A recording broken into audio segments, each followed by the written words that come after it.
লালনের প্রতি অন্যায় আমরা মানছি না, মানবো না, মানছি না, মানবো না। লালনের প্রতি অন্যায় আমরা মানছি না, মানবো না, মানছি না, মানবো না। লালনের প্রতি অন্যায় আমরা মানছি না, মানবো না, মানছি না, মানবো না। লালনের প্রতি অন্যায় আমরা মানছি না, মানবো না, মানছি না, মানবো না। লালনের প্রতি অন্যায় আমরা মানছি না, মানবো না, মানছি না, মানবো না। লালনের প্রতি অন্যায় আমরা মানছি না, মানবো না, মানছি না, মানবো না। আপনারা একটু শান্ত হন। লালনের প্রতি অন্যায় আমরা মানছি না, মানবো না, আমি এসেছি তো, আমি ভেতরে গিয়ে কথা বলে দেখছি, কিংবা ওই কমিশনার সাহেবের সঙ্গে যদি একবার কথা বলতে পারি তাহলে ব্যাপারটা মেটানোর চেষ্টা করছি আমি।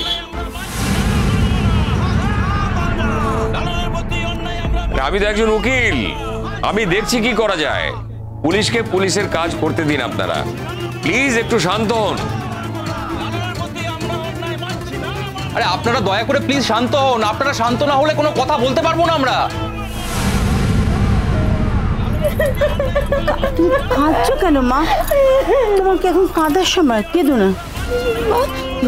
বলছি লালনকে কি ওরা ওরা খুব মারবে গো, খুব মারবে। কেন লালনকে মারবে? এই যে আমার দিকে তাকাও, ও কি কোনো অন্যায় করেছে নাকি? ওকে একটু কথা বলার জন্য এখানে নিয়ে এসেছে। যদি ওকে মারে তাহলে তো ওর খুব ব্যথা লাগবে, তখন তো কষ্ট পাবে, তাই না? লালন, লালন। বড় মা লালনকে ছেড়ে দিন, নইলে আমরা থানা ঘেরাও করে রাখবো। লালনকে ফাঁসানো চলবে না, চলবে না, চলবে না।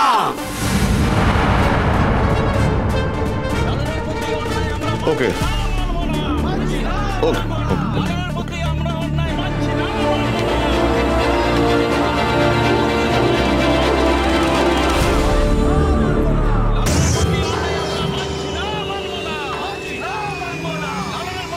এই শোনো, বাইরে তোমার লোকজনকে একটু শান্ত হতে বলো। এরপর পুলিশ যদি অ্যাকশন নেয় সেটা কিন্তু ভালো হবে না। লোকজনের নিয়ন্ত্রণ তো আমার হাতে নেই। ওরা মনে করছে যে আমাকে এইভাবে ডেকে এনে অন্যায় করা হয়েছে, তাই প্রতিবাদ করছে। আমার তো কিছু বলার নেই। আপনারা বলুন আমাকে এখানে ডেকে কেন আনা হয়েছে? তাই চুরি ডাকাতির হাতে খড়ি কতদিন হলো? আপনাদের কাছে পরিষ্কার এভিডেন্স আছে যে আমি চুরি ডাকাতি করেছি? তাহলে দেখান, ছবি দেখান বা অন্য কোনো প্রমাণ তো থাকবে। তাহলে এমনি এমনি কথা বলতে কোনো লাভ নেই স্যার। তাহলে তোকে ছবি দেখাতে হবে। আমাদের মুখের কথা বিশ্বাস করবি না, তাই তো?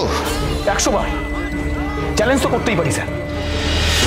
যে কাজ আমি করিনি সে কাজের দায় যদি আমার ঘরে চাপানো হয় তাহলে চ্যালেঞ্জ তো আমি করবই, প্রমাণ তো আপনাদের দেখাতেই হবে। জেঠুমন শোনো শোনো, তুমি একদম টেনশন করবে না, ঠিক আছে? তুমি একটু শান্ত হও, আমি বাবার সঙ্গে কথা বলছি। বাবা, তোমার পরিচিত একজন আছে না, তাকে প্লিজ একবার ফোন করো না। আমি পুলিশ কমিশনারকে ফোন করেছিলাম, ফোনটা বিজি আসছে। যতক্ষণ না পর্যন্ত লালনকে ছাড়া না হচ্ছে আমাদের এই আন্দোলন চলবে। লালনকে না নিয়ে আমরা কেউ আজ বাড়ি ফিরবো না। লালনকে নিয়ে তবেই আমরা বাড়ি ফিরবো। আমাদের এই আন্দোলন থেকে আমরা সরছি না, সরছি না, সরবো না, সরছি না, সরবো না।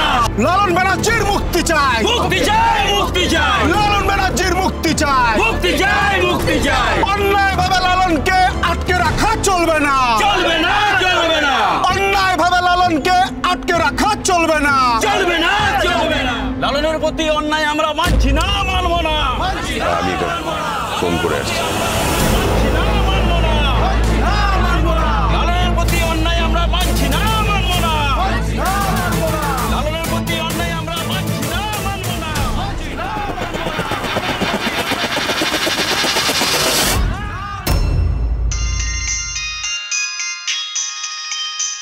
এক মিনিট, আমি পরে ফোন করছি।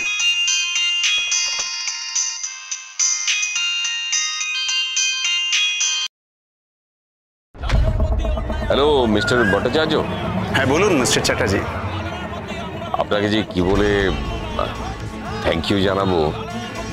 না না, এতে থ্যাংক ইউ জানানোর কিচ্ছু নেই। আমি যাচ্ছি ওখানে। আপনি আসছেন? এখনো অ্যারেস্ট হয়নি? না, এত ব্যস্ত হওয়ার কি আছে মিস্টার চ্যাটার্জি। আপনারা একটা সিবিআই অভিযোগ জানিয়েছেন ছেলেটির এগেনস্টে। আমরা স্টেপ নিয়েছি।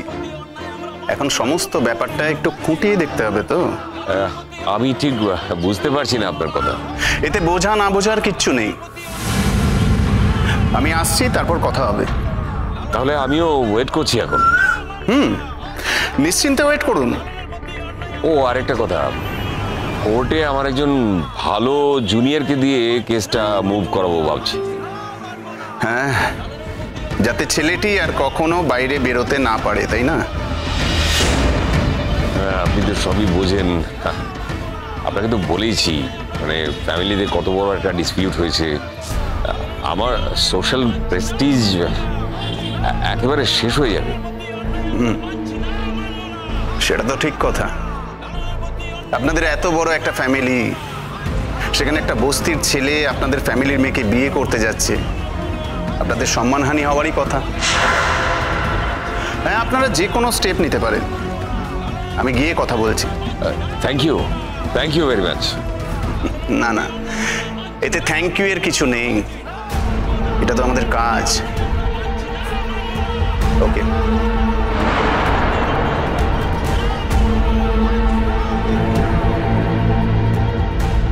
লালনের প্রতি অন্যায় আমরা মানছি না, মানবো না।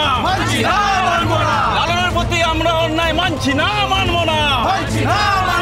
লালনের প্রতি অন্যায় আমরা মানছি না, মানবো না। লালনের প্রতি অন্যায়। আরে বাবলু, কি কথা হলো রে?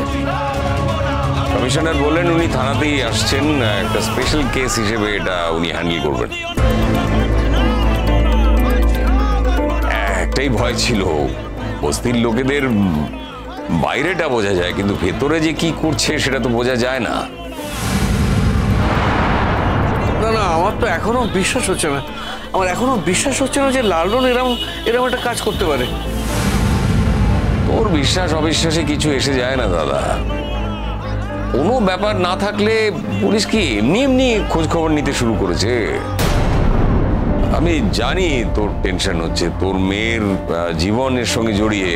আর লালন এতটাই চালাক যে ওর সিঁদুরটা পর্যন্ত ওকে পরিয়ে দিয়েছে। মানে বিয়েটা কমপ্লিট হয়ে গেছে আর কি। এখন যাই হোক না কেন, তোর মেয়ের জীবনটাও তো জড়িয়ে গেছে। তো আমার কি খারাপ লাগছে না তুই বল? আজকে একটা লোকাল থানায় এসে আমাকে দাঁড়িয়ে থাকতে হচ্ছে। আমাদের বাড়িতে জীবনে এরকম ঘটনা কখন ঘটেছে? শুনুন, এক্সকিউজ মি, শুনুন। বলছি যে আপনারা আমাকে ভরসা করতে পারেন এই ব্যাপারে। লালন যদি সত্যি কিছু না করে থাকে, তাহলে জোর করে ওকে কেউ কিছুতেই চাপাতে পারে না। ওর নামে কোনো রকমের বদনাম হতে পারে না। আমার কথা বিশ্বাস করুন, আমি আপনাদের বলছি। আমার বাবা এখানে রয়েছে আমার সঙ্গে। উনি একজন খুব রেপুটেড লয়ার, একজন খুব বড় লয়ার। উনি এই শেষটা দেখেই ছাড়বেন। ওনার উদ্যোগে যা যা করার উনি সেটা করবেন, আমি কথা দিচ্ছি। লালনকে না নিয়ে আমরা আজ কেউ বাড়ি ফিরবো না।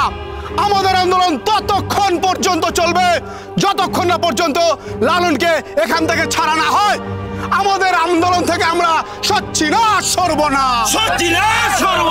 আমরা আমাদের আন্দোলন থেকে সরছি না, সরবো না। লালন ব্যানার্জির মুক্তি চাই। আপনারা প্লিজ চিন্তা করবেন না, আমি নিজে ভেতরে গিয়ে কথা বলবো। প্লিজ আপনারা একটু শান্ত হন। এই তোমার যাওয়ার কি আছে? হ্যাঁ, মেজো কাকামনি তো আছে, মেজো কাকামনি গিয়ে কথা বলবে। তুমি চুপ করো, নিজের কাজ নিজে করো। এখন এটাই আমার কাছে সবথেকে বড় কাজ। রোশনাই, তুই আমাকে নিয়ে যাবে? তোমাকে নিয়ে চল, নিয়ে চল, নিয়ে চল। হ্যাঁ মিনি, আমি নিয়ে যাবো। তুমি একটু শান্ত হও। কোথায় নিয়ে যাবি ওকে? কেন বড় মা? ভেতরে দেখো, ভেতরে গিয়ে কথা বলার অধিকার আমাদের সবার আছে। সত্যিটা জানার অধিকার আমাদের প্রত্যেকের আছে। জানো মা, তুমি আমাদের জন্য এত কথা বলছো, এত করছো, তাই জন্য তোমাকেই বলছি। একসময় আমাদেরও ভালো অবস্থা ছিল, গাড়ি বাড়ি মান সম্মান সব। ওর বাবা একজন বড় নামকরা উকিল ছিল। আজ ওর বাবার নাম করলে সবাই কপালে হাত ঠেকায়।